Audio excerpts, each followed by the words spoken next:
My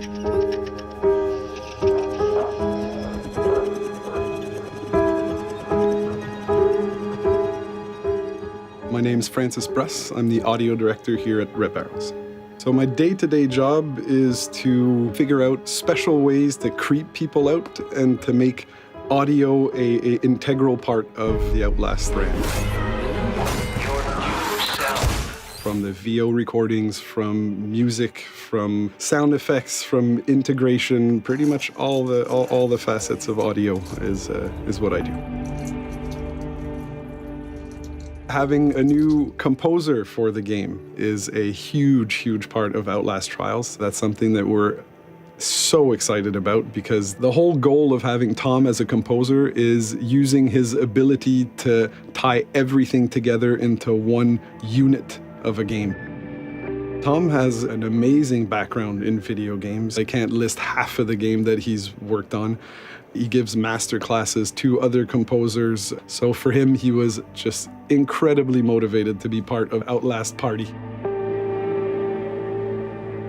Hi, I'm Tom Salta, and I'm the composer for the original score to Outlast Trials. Working with Red Barrels was really a fun and unique experience for me, and working with Francis was just incredible. What I really like about it's also challenging but fun at the same time, is that I came on a bit earlier than I normally do. On a lot of these kind of big AAA games, whether it was Battlegrounds or Ghost Recon, Halo stuff, I usually come on right at the end. Things happen fast. With Outlast Trials, it's different. It was earlier in the development stage, and it's giving me a chance to see it come to life and maybe contribute ideas that can affect the mechanism of the game itself, which is like, this is amazing, because it's like, I'm like a kid in a candy store.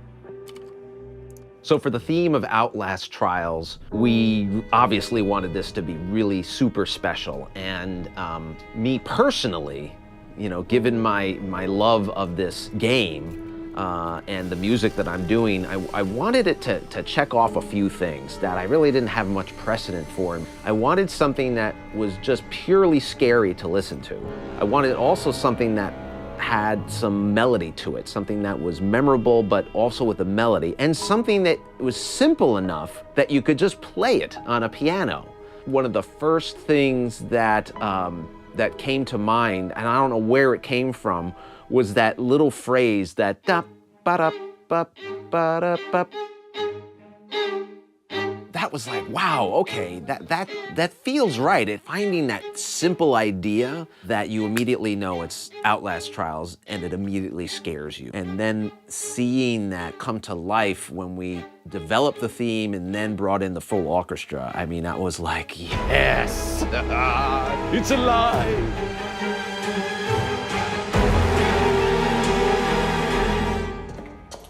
50% of the experience is audio-driven. It is the immersion factor that will pull the player in, that'll keep the player within the world, and it'll keep that tension. Those build-ups or really releases down to zero, that I think the audio is the main factor in that, and that's how we keep the player stuck in the game, in the world with us. That's going to be the challenge, and I think we're up to it. We're up to it.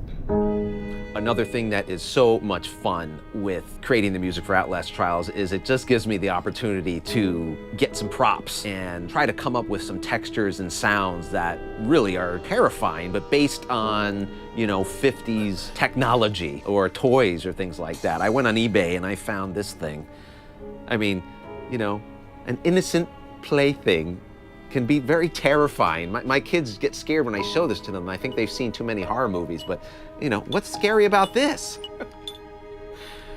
Woo, apparently a lot. Taking those things and using them to create scary sounds, textures, and music.